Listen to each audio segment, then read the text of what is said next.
आदाब, मैं आगा खुर्शीद खान। लोकसभा चुनाव की सरगर्मियां तेज हो गई हैं। भारतीय जनता पार्टी केंद्र की सत्ता पर हैट्रिक लगाने के लिए 400 पार नारे के साथ मैदान में उतर गई। भारतीय जनता पार्टी के लिए सबसे ज़्यादा लोकसभा सीट वाले राज्य उत्तर प्रदेश को जीतने के लिए हर मुमकिन कोशिश में जुटी हुई है।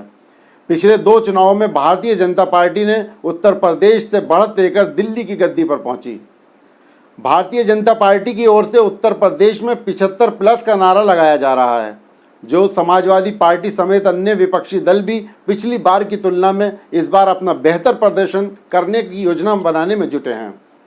आज हम अपने चुनावी सफ़र में एक ऐसे लोकसभा सीट की बात करेंगे जिसे गंगा जमुना तहजीब का शहर माना जाता रहा है।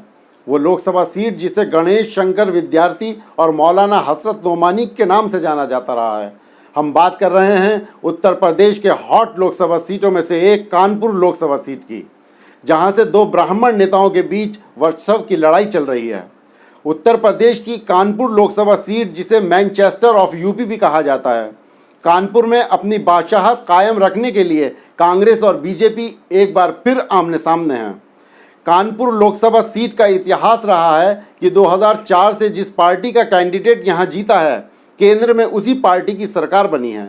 कानपुर बुंदेलखंड कानपुर लोकसभा सीट सबसे महत्वपूर्ण सीट है। कानपुर लोकसभा सीट श्री प्रकाश जायसवाल जैसे चेहरे की वजह से पहचानी जाती है। कभी यह सीट कांग्रेस का गढ़ हुआ करती थी, लेकिन अब बीजेपी ने यहाँ पर अपना दबदबा बना रखा है और उसकी नज़र जीत की हैट्रिक पर लगी है। मुरली मनोहर जोशी भी यहाँ से सांसद चुने जा चुके हैं और इस समय बीजेपी के सत्यदेव पचौरी सांसद हैं। इस बार भारतीय जनता पार्टी ने सत्यदेव पचौरी का टिकट काटकर रमेश अवस्थी को मैदान में उतारा है। रमेश अवस्थी उत्तर प्रदेश बीजेपी कार्य समिति के सदस्य हैं। रमेश अवस्थी का ताल्लुक किसान परिवार से है। उन्होंने पत्रकारिता की दुनिया में भी अलग मुकाम हासिल किया है। रमेश अवस्थी भारत सरकार में हिंदी राजभाषा सलाहकार समिति के सदस्य भी रह चुके हैं।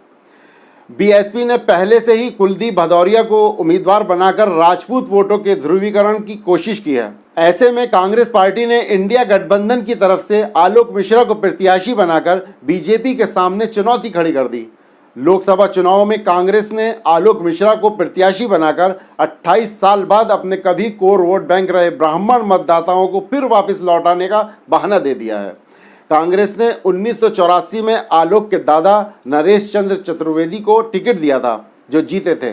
तभी से लोकसभा चुनाव में फिर कोई ब्राह्मण कांग्रेस के टिकट पर चुनकर संसद नहीं पहुंचा। राजनीतिक जानकारों का मानना है कि आलोक मिश्रा की पत्नी वंदना मिश्रा मेयर को चुनाव लड़ चुकी हैं। खुद आलोक मिश्रा लंबे समय से राजनीति में सक्रिय हैं, जिसका फायदा उन्हें सीधे तौर पर मिलता हुआ दिखाई दे रहा है। इंडिया गठबंधन को मुस्लिम मतदाताओं के साथ अगर ब्राह्मण मतदाताओं का भी वोट मिला तो कांग्रेस पार्टी को इस सीट को जीतने के लिए आसानी हो सकती है। हालांकि भारतीय जनता पार्टी का संगठनात्मक तौर पर मजबूती और बूथ स्तर पर कार्यकर्ताओं के होने से अपनी जीत की दावेदारी को और मजबूत कर लिया है। माना जाता है कि रमेश अवस्थी इससे पहले कानपुर की राजनीति में बहुत अधिक सक्रिय नहीं रहे, जिसका कहीं ना कहीं नुकसान देखने को मिल सकता है। कांग्रेस पार्टी के लिए पूर्व विधायक अजय कपूर का बीजेपी में शामिल होने से बड़ा नुकसान माना जा रहा है। अजय कपूर की कानपुर दक्षिण में अच्छी पकड़ मानी जाती है। अजय कपूर के बीजेपी में जाने से बीजेपी की ताकत में इजाफा हुआ है। पिछले लोकसभा चुनाव की बात करें तो बीजेपी इस सीट से सत्यदेव पचौरी को मैदान में उतारा था और पचौरी आसानी से चुनाव जीत भी गए थे। वहीं दूसरे नंबर पर कांग्रेस प्रत्याशी और पूर्व सांसद श्री प्रकाश जायसवाल रहे थे। तीसरे नंबर पर सभा के राम कुमार थे। बता दें कि पचौरी को इस सीट पर 55% से ज़्यादा वोट मिले थे। जाति समीकरण की बात करें तो कानपुर लोकसभा सीट जनरल वर्ग के प्रत्याशियों के लिए ही जानी जाती रही है। इस सीट पर अपर कास्ट वोटर्स का दबदबा है।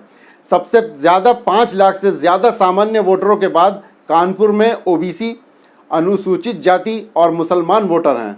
ओबीसी 3 लाख, मुस्लिम 4 लाख से अधिक और अनुसूचित जाति के वोटर 3.25 लाख के करीब हैं। मुस्लिम और अनुसूचित जाति का वोट जिस तरफ साथ जाता है, उस प्रत्याशी की जीत पक्की हो जाती है। कानपुर लोकसभा सीट में गोविंद नगर, सीसामाऊ, आर्य नगर, किदवाई नगर और कानपुर कैंट विधानसभा सीटें हैं। कानपुर नगर संसदीय सीट की राजनीतिक इतिहास की बात करें तो ये सीट श्री प्रकाश जायसवाल की सीट की वजह से जानी जाती है। साल 1952 में हुए लोकसभा चुनाव में हरिहर नाथ शास्त्री कानपुर सीट से पहले सांसद चुने गए थे। फिर शिव नारायण टंडन को भी मौका मिला। इसके बाद प्रजा सोशलिस्ट पार्टी के उम्मीदवार राजाराम शास्त्री 1954 से 1957 तक कानपुर संसदीय सीट से सांसद रहे। 1957 के चुनाव में मजदूर नेता SM बनर्जी निर्दलीय प्रत्याशी के तौर पर सांसद चुने गए। वे यहाँ से लगातार 4 बार सांसद चुने गए थे। 1957 के अलावा 1962, 1967, 1971 में भी सांसद बने थे। 1977 के चुनाव में जनता पार्टी के मनोहर लाल कानपुर नगर सीट से सांसद चुने गए। 1980 के चुनाव में कांग्रेस के टिकट पर आरिफ मोहम्मद खान सांसद बने। आरिफ मोहम्मद खान इस समय केरल के राज्यपाल हैं।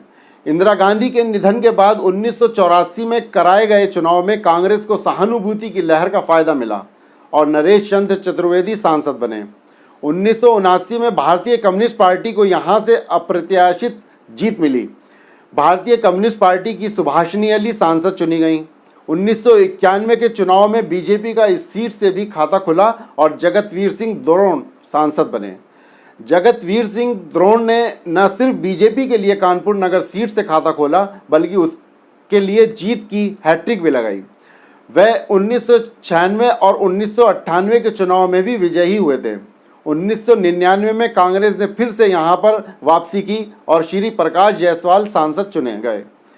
श्री प्रकाश जायसवाल के 2004 और 2009 के चुनाव में भी अपनी सीट बचाए रखी और हैट्रिक भी लगाई। 2014 के चुनाव में मुरली मनोहर जोशी और 2019 के चुनाव में सत्यदेव पचौरी यहां से जीतकर संसद पहुंचे। अब भारतीय जनता पार्टी इस सीट से जीत की हैट्रिक लगाने की कोशिश में जुटी हुई है। अब देखना दिलचस्प होगा कि उत्तर प्रदेश का मैनचेस्टर कहे जाने वाले कानपुर की राजनीति किस ओर करवट लेती है।